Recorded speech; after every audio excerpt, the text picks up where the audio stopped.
presenters. I'm Lucy. Good afternoon, everyone, and I'm Andy. Today we are discussing the national well-known case of the decade, which is the graduate student ex-girlfriend homicide, and the idea of the rehabilitation behind similar cases. Today we have invited two guests to discuss this topic with us, criminology professor Graham Chen of Zhongzheng University and media specialist Brian Huang. Good afternoon, I'm Graham Chen. Thank you for having me. I'm Brian Huang.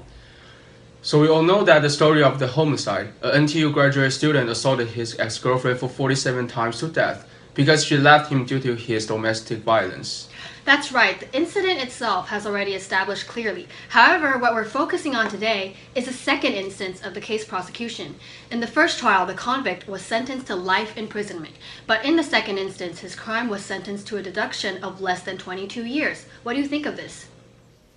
Supposedly, a murderer with a clear criminal intention would be sentenced to life imprisonment according to Taiwan's law.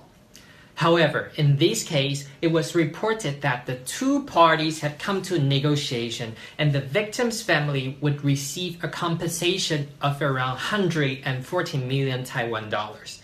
Therefore, the murderer's sentence would be reduced. Nonetheless, it is inhuman to the victim's family. $114 million. He won't finish paying it until almost 70 years later.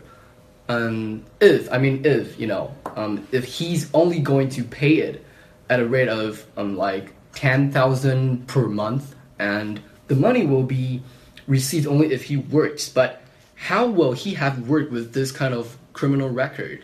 Well, what's even more unacceptable is he's sentenced to 22 years, but with probation. He will most likely be out in around 10 years.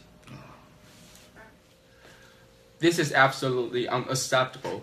Issues of the death penalty are already controversial enough, but when it comes to cruel crimes such as this one, there should be no negotiation. What do you think about it, Brian? There are many more cases that end similarly with this incident. Cruel murderers are not sentenced to the time they deserve to serve in prison. The people behind the execution of their sentences all state the importance and possibility of rehabilitation. What rehabilitation? Aren't their murder intentions clear enough? The cruelty of how they deprived others of their life and freedom can't be neglected. Well, the crimes of those murders are irrefutable.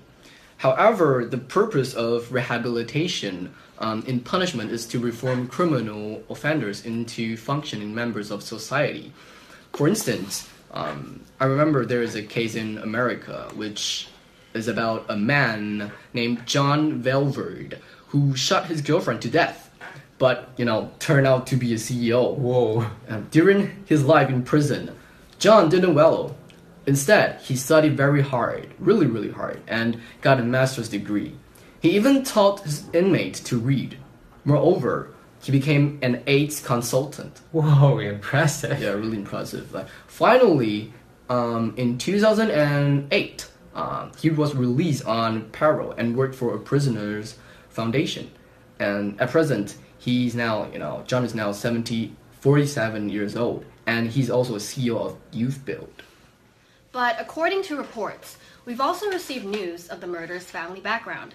It is said that in his childhood, he lived under domestic violence, and he also tested positive results of strong isolation personality, resulting in a strong sense of control of others.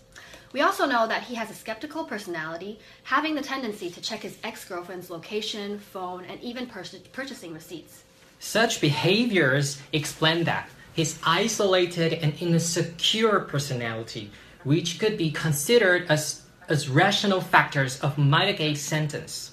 Normally, if the judge believes that aggravating and mitigating factors have equivalent impact in a felony case, then the judge would have to impose an appropriate sentence. And in this case, a milder sentence is still probable. Thanks for sharing, Professor. Death penalty in Taiwan is not really conducted fully, and I believe most of the country are not either. Now, people will fly into a rage about the reason of the medication rehabilitation, because it has happened so many times. But there is a question. After all, we are human, not God. It is easy to sentence a person to death, But what about the responsibility? Who is going to take this responsibility? Coming back later, we will be talking about dinosaur judges. Don't go away, we will be right back.